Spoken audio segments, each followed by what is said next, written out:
Hola, soy Elaine Félix y hoy quiero hablar de violencia sexual y todo lo que incluye el tema de violencia sexual. Mucha gente está confundida con el tema de que los piropos no son un tipo de violencia, con que, por ejemplo, que te manden algo por WhatsApp que tenga que ver con sexo no es violencia sexual. Hay gente que no está consciente de cuáles son las tipificaciones de violencia y hoy lo quiero aclarar. Pero este video me inspira precisamente por el caso que ahora mismo tenemos aquí en República Dominicana de Pablo Ros. Pablo Ros es un comunicador de larga data en todos los medios de comunicación, ha tenido años programas de radio, es asesor político y tiene mucho prestigio en los medios de comunicación. Y está ahora mismo siendo acusado por una hijastra de violencia sexual. Esto es un escándalo público porque Pablo Ros tiene mucho prestigio y es bastante cuesta arriba que un comunicador como él está siendo acusado de abuso sexual. Bueno, lo que me ha llamado la atención es todos los comentarios que he visto en las redes de todo el mundo, como siempre, culpabilizando a la víctima, diciendo que quizás la hija lo provocó, que las mujeres que han salido, porque luego de esa acusación han salido otras periodistas y otras mujeres diciendo que también fueron acosadas sexualmente por Pablo. De hecho, una dijo que hasta le agarró un seno en una entrevista, en un ambiente de trabajo. Pero mucha gente dice que no, que eso no es acoso, que eso no es violencia, que simplemente fue quizás un enamoramiento inadecuado. Esas son las palabras que quizás se han utilizado. Y lo primero que quiero hacer es aclarar qué es violencia sexual. Violencia sexual tiene diferentes tipificaciones y voy a comenzar con la primera. Acoso sexual es la primera que voy a definir. Son insinuaciones a través del lenguaje verbal, no verbal o escrito para tener relaciones sexuales con una persona que le está rechazando o que no la ha consentido. O sea, cuando me refiero a acoso sexual, me refiero a que te manden por WhatsApp pornografía sin tú haberla consentido y sobre todo tú estás diciendo no quiero pornografía, tú y yo no tenemos nada. Cuando te hacen cualquier seña, cuando te hacen un piropo en la calle, todas las insinuaciones verbales y no verbales que tienen que ver con sexo, donde tú no las has pedido y no las has consentido, es acoso sexual. Por eso hablamos de acoso callejero. Abuso sexual es la segunda que voy a definir. Se produce un contacto sexual físico no consentido, pero sin violencia o intimidación entre el abusador y la víctima. O sea, el abusador accede al cuerpo de la víctima sin consentimiento y sobre todo de una manera premeditada, porque lo que quiere es eso. Por eso es que si te agarran un seno, si intencionalmente o sin querer te agarran los glúteos, o por ejemplo hay roces, frotamientos, o cualquier tipo de contacto sexual donde la persona esté accediendo al cuerpo de la víctima sin consentimiento, aunque no haya violencia ni intimidación, se considera abuso sexual. Ahora voy a hablar de la tercera y es violencia sexual o agresión sexual. Es el contacto sexual físico no consentido, pero a diferencia del abuso, sí hay violencia y hay intimidación.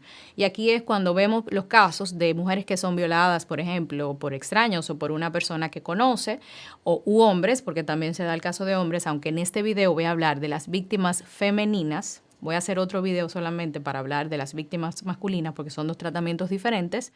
Cuando un hombre utiliza la violencia, la intimidación, la manipulación, para violar sexualmente a una mujer, en este caso a una niña, a un adolescente, y no necesariamente tiene que ser con penetración. Estamos hablando de que cualquier tipo de contacto donde haya violencia, intimidación sexual, sexo oral, donde haya inclusive toques agresivos en el cuerpo, toda relación sexual que involucre eso, un beso apasionado a la fuerza, todo eso es violencia sexual.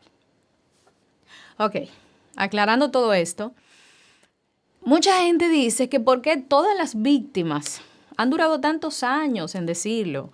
Estamos hablando de que hay víctimas que están diciendo que hace años Pablo Ros las acosó en los medios de comunicación trabajando y ahora han tenido la valentía, como digo yo, para tú decir que te fuiste abusada o que fuiste acosada, amerita una valentía. Y todo tu sistema emocional tiene que estar listo para enfrentar lo que viene. Señores, la violencia sexual en todas sus formas es un trauma. No la pediste, no la consentiste. Y es un hecho que marca a las víctimas de una manera impactante. Y me da pena porque la gente habla sin saber. Y es por la misma falta de educación sexual. A la gente le encanta decir, ella debió de hacerlo o decirlo inmediatamente. Porque si ella lo hubiese dicho, entonces no hubiese sucedido tal. Pero usted no ha pensado que esa persona que fue abusada está haciendo ahora mismo, está viviendo un trauma, está viviendo una situación muy difícil que a veces es muy difícil de contar, porque generalmente las víctimas de abuso son personas que conocen a la víctima.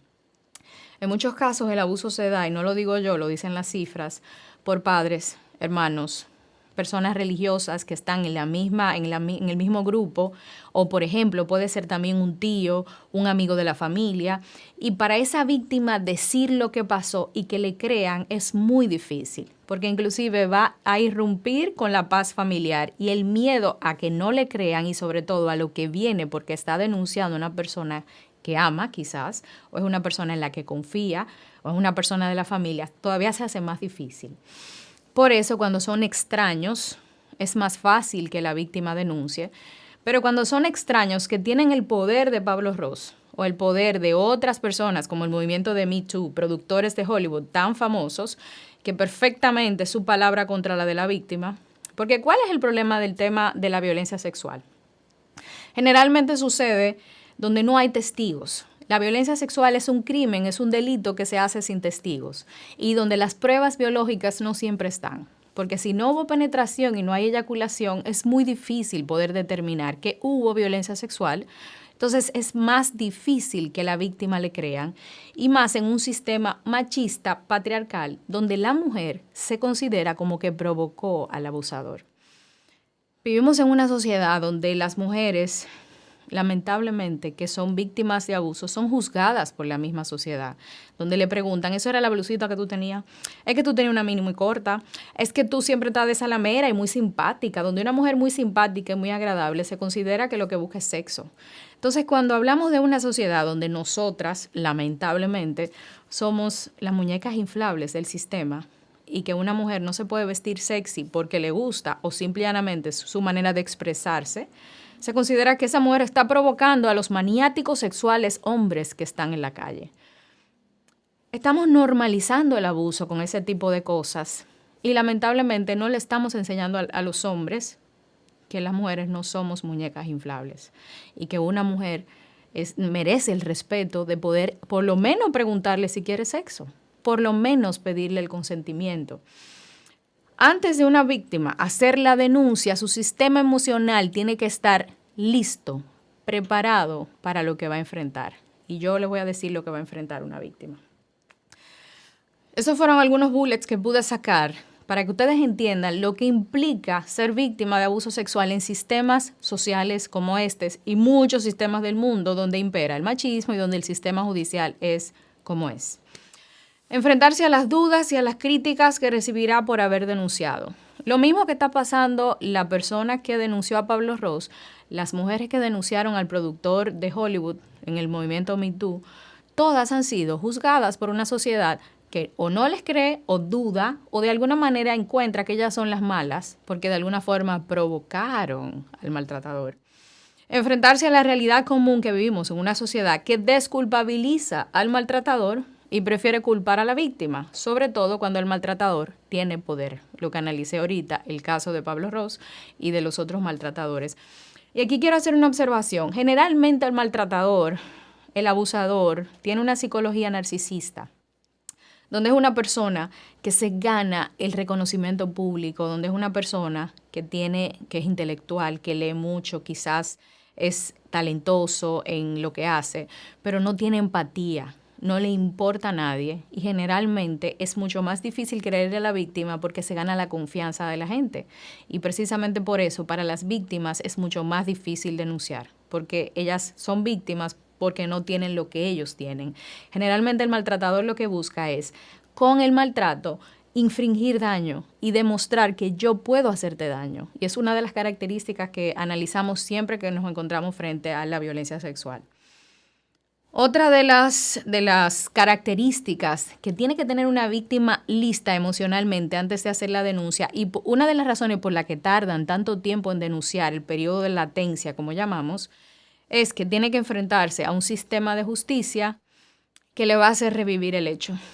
Cada vez que una mujer hace una denuncia, tiene que repetir y revivir lo que pasó cada vez que la vuelven a cuestionar. Y una de las cosas que hace el cerebro cuando vives un acontecimiento traumático es tratar de eliminarlo. Y sobre todo cuando tú misma no lo has asimilado. Nosotras vivimos en una sociedad donde el acoso es normalizado, donde que te piropen en la calle es normal y si tú te incomodas, tú eres la odiosa. Si tú no le respondes al que te está piropeando con una sonrisa, tú eres una histérica o eres una persona totalmente maleducada. Donde que un hombre te abrace con mucha familiaridad y te bese sin conocerte o conociéndote sin tú autorizárselo, es parte del cariño, vamos a decir así. Entonces estamos viviendo en una sociedad donde el acoso y el abuso sexual y pasarte de la línea es normal porque así somos. Entonces es mucho más difícil a veces para una víctima identificar que le estaban acosando. Sí sabe que se sintió incómoda, sí sabe que le molestó ese toque o ese comentario o esa insinuación, pero no lo ve como abuso ni acoso porque en primer lugar no está educada para eso y a nosotras las mujeres nos educan para complacer, para reírnos, para a pesar de estar incómodas, ser simpáticas y ser las conciliadoras. Entonces, por eso es mucho más difícil para una mujer decir, no me gusta, no me toques, porque se ve como la histérica. Y entonces ahí viene otra vez la culpa social de que tenemos que cumplir un rol que obviamente nos hace más víctimas. Otra de las características para que una víctima esté en la capacidad de denunciar y por qué dura tanto para hacerlo, es vencer el mecanismo del cerebro de enterrar esa experiencia que obviamente va a tener que volver a revivir con el juicio a nivel legal, pero también con el juicio público, porque todo el mundo le va a preguntar qué pasó, cómo pasó, y esa parte es algo que tenemos que evaluar. Y sobre todo, hablar de un hecho que toma tiempo en asimilar, porque nos educan para normalizar el abuso. Generalmente un trauma merita un tiempo psicológico, porque el cerebro y sobre todo las emociones quedaron dañadas. Hay muchas personas que entienden que inmediatamente, por ejemplo, una persona fue víctima de abuso, tiene que con sus lágrimas y todo lo que vivió, pararse e ir a poner una denuncia y de alguna manera enfrentarlo como lo enfrentarías tú que estás opinando desde el frente.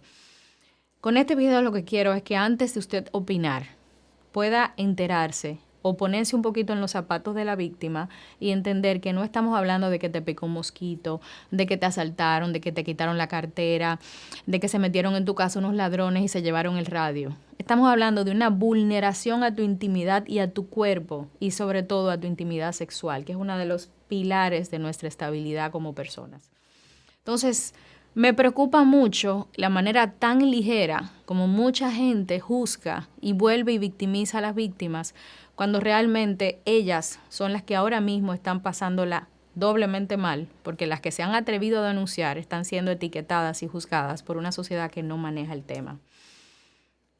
Por eso es tan necesario aprovechar una denuncia, porque cuando hay una denuncia significa que me estás dando la luz para que las otras que quizás no se habían empoderado porque pensaba que si lo hacían solas no le iban a creer, con una denuncia ya hay 2, con otra denuncia ya hay 3 y unidas logran que les crean. Por eso es tan importante que movimientos como Me Too y este movimiento que aquí en República Dominicana se está generando ahora con el tema de Pablo Rose, que espero que otras víctimas también se unan, podamos parar la violencia sexual, podamos parar la impunidad y que todos esos líderes de poder caigan, porque ninguna mujer merece ser silenciada y mucho menos victimizada nuevamente cuando lamentablemente vivió un trauma tan impactante como una violación sexual. Si te gustó este video, dale al botón de me gusta y no olvides suscribirte a mi canal para que no te pierdas todo el contenido que subo semanalmente.